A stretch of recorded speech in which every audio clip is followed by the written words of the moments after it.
नमस्कार मित्रांनो, डिजिटल वैभव यूट्यूब चॅनलमध्ये पुन्हा एकदा तुमचं स्वागत आहे. तर इलेक्ट्रिक वाहन खरेदी करण्यासाठी सरकार देत आहे तुम्हाला 50% सबसिडी चालू झालेली आहे. हो मित्रांनो, आत्ताच अर्ज करायचा, कसा अर्ज करायचे, कशा प्रकारे तुम्हाला सबसिडी भेटणार आहे, किती सबसिडी भेटणार आहे, कुठल्या गाडीला भेटणार, टूचर माहिती आहे व्हिडिओमध्ये सांगणार. त्यामुळे व्हिडिओ शेवटपर्यंत व्हायचं. चला तर मित्रांनो, व्हिडिओ सुरू करूया. तर इलेक्ट्रिक वाहन खरेदी करण्यासाठी सरकार देत आहे 50% subsidy. EV subsidy for Maharashtra.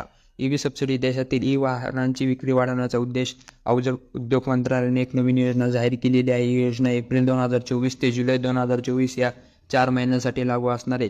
केंद्र सरकार 500 कोटी रुपयांची गुंतवणूक करणार आहे. निवडणुकीपूर्वी केंद्र सरकारने सबसिडीचा वापर धोरणात्मक पावले म्हणून केलेला आहे. अवजड उद्योग मंत्रालय देशात वाहनांच्या वापरास प्रोत्साहन देण्यासाठी एक नवीन योजना सुरू केलेली आहे, जी एप्रिल 2024 ते जुलै 2024 पर्यंत 500 कोटीच्या बजेटसह चालेल. ही योजना इलेक्ट्रिक वाहनाच्या विक्रीला चालना देण्यासाठी तसेच इलेक्ट्रिक दुचाकी व 3 चाकी वाहनांना प्रोत्साहित देण्यावर भर देईल. तसेच देशातील इलेक्ट्रिक वाहनाच्या उत्पादनाला चालना देण्यासाठी उद्देशाने दुसरा टप्पा 31/12/2024 रोजी संपेल.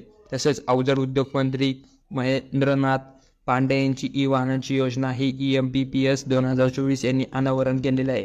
तसेच किती लोकांना याचा लाभ मिळणार आहे, किती टक्के सबसिडी भेटणार आहे, ती माहिती सांगतो. त्या योजनेअंतर्गत प्रत्येक दुचाकीसाठी 10,000 रुपये EV सबसिडी महाराष्ट्र साठी राहणाऱ्यांसाठी भेटणार आहे. तसेच परिणामी अंदाजे 3.3 लाख दुचाकींना मदत दिली जाते. तसेच गाडा, रिक्षा आणि 3 चाकी वाहनासाठी 25,000 रुपये मंजूर केलेले आहेत.